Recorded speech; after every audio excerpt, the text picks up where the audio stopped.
Fala pessoal, bem-vindos a mais uma análise. Hoje a gente vai desconstruir e reconstruir uma das histórias mais famosas e francamente mais mal compreendidas de toda a antiguidade. Quase todo mundo acha que conhece a narrativa da Torre de Babel, né? Mas a verdade é que quando tiramos essa história do contexto original ali da antiga Mesopotâmia, a gente perde completamente o sentido real do que estava acontecendo. Não é só um continho sobre tijolos e gente falando idiomas confusos. É, na verdade, sobre um sistema de crenças super complexo e fascinante que moldava a cabeça das pessoas no mundo antigo.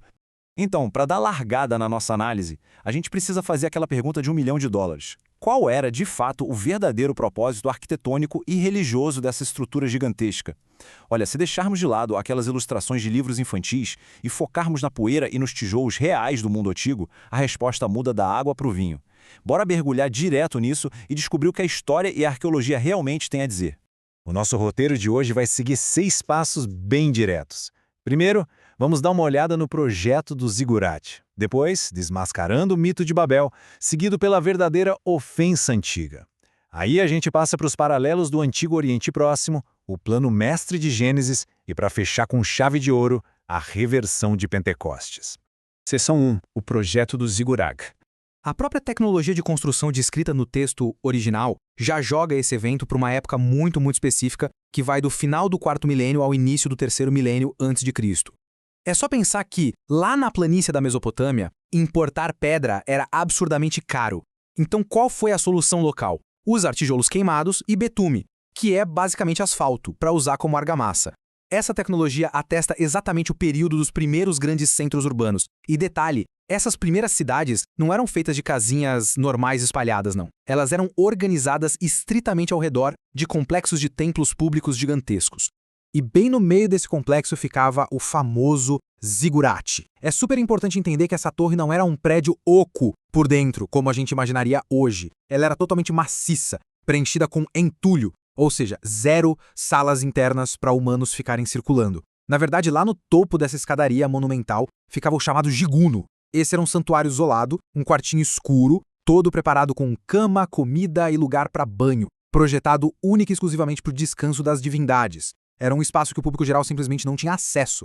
Isso ilustra de um jeito muito genial o tamanho do equívoco da nossa interpretação moderna. A torre não era uma mega escadaria para a humanidade subir e tentar invadir o céu. O texto deixa claríssimo que o zigurate funcionava no sentido exato oposto. Era, na verdade, um convite arquitetônico, uma conveniência gigante e luxuosa para que os deuses pudessem descer do céu e ser adorados no templo lá embaixo. Tipo, literalmente um elevador executivo divino. Seção 2. Desmascarando o mito de Babel. Aqui a gente percebe um contraste que grita aos olhos. O mito popular conta que as pessoas queriam invadir os céus fisicamente, né? E que o grande pecado delas foi construir a cidade porque estariam desobedecendo a uma suposta ordem de encher a terra. Mas a realidade antiga mostra exatamente o oposto. Como acabamos de ver, a torre era para os deuses descerem.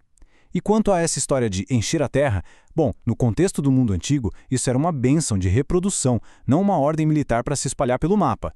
Tentar não se espalhar se juntando em volta da urbanização era só uma tentativa natural de sobrevivência, de colocar um pouco de ordem no caos e na escassez. Não tinha absolutamente nada de pecaminoso por si só em construir uma cidade.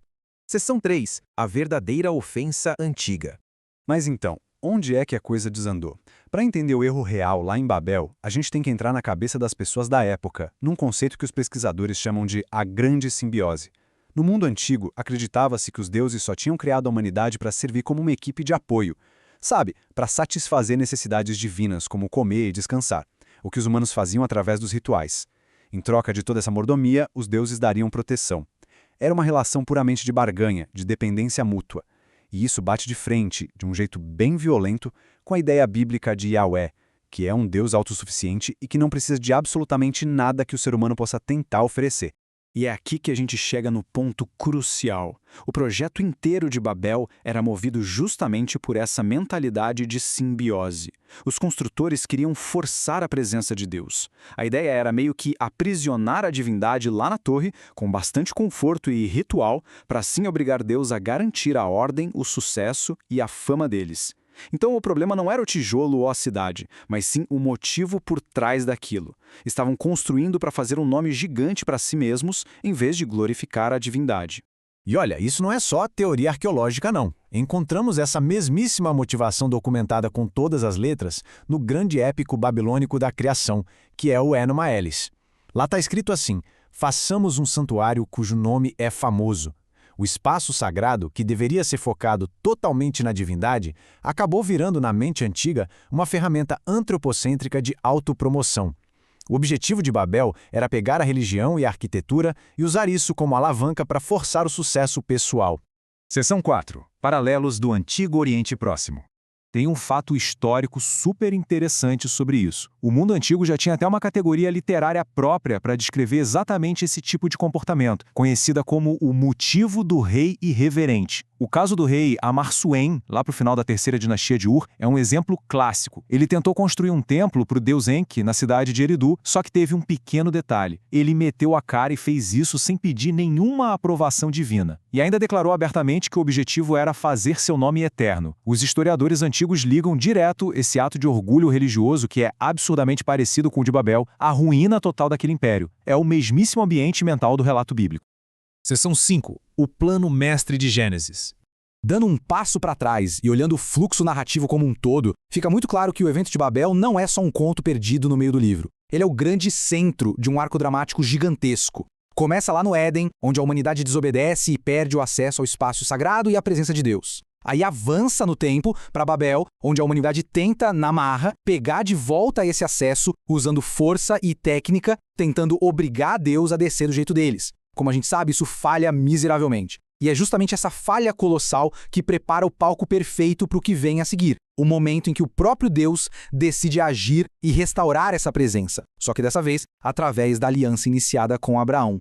Quando passamos a olhar a história por essa lente, até a famosa confusão das línguas ganhou um significado totalmente novo. Espalhar aquelas pessoas não foi só um castigo cego de um Deus irritado. Foi, na verdade, uma interrupção superestratégica. Deus precisava puxar o freio de mão de uma abordagem falsa e perigosíssima de religiosidade, que era essa mania de tentar controlar o divino manipulando o espaço sagrado. A dispersão criou a diversidade, formando o palco global necessário para que, em seguida, Deus escolhesse uma família específica e começasse uma restauração de verdade. Uma aliança que seria baseada na graça e não naquela barganha da grande simbiose. Seção 6. A reversão de Pentecostes.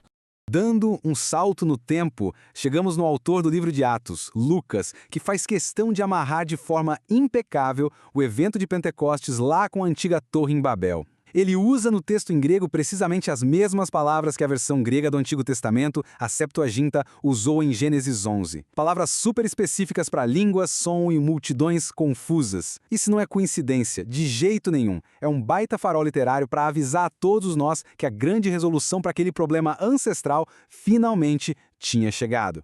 É maravilhoso observar como o que deu tão tragicamente errado em Babel acaba sendo completamente virado do avesso no Pentecostes. Reparem bem, em Babel, Deus desce para confundir as línguas. Já no Pentecostes, o Espírito desce e de repente todas as línguas são traduzidas e compreendidas por todos. Em vez de focar num zigurate de tijolos queimados, Deus escolhe fazer morada num templo que é verdadeiro e orgânico, formado pelas próprias pessoas. E enquanto Babel terminou em multidões dispersas e com as relações quebradas, o Pentecostes gera uma unidade absurda onde a diversidade é realmente celebrada. Lá atrás, o esforço visava puramente a fama, fazer o próprio nome brilhar. No Pentecostes, vidas são capacitadas para levar o nome do Criador para todas as nações sem buscar a própria glória. E para fechar nossa análise de hoje, a verdadeira lição que tiramos de Babel vai muito, muito além do mundo antigo. Ela lança raízes profundas na nossa realidade atual. Aquele velho zigurate de tijolos pode não estar mais lá, é verdade, mas é a mentalidade humana que anseia forçar o controle e garantir a ordem a qualquer custo. Ah, essa continua iguaizinha.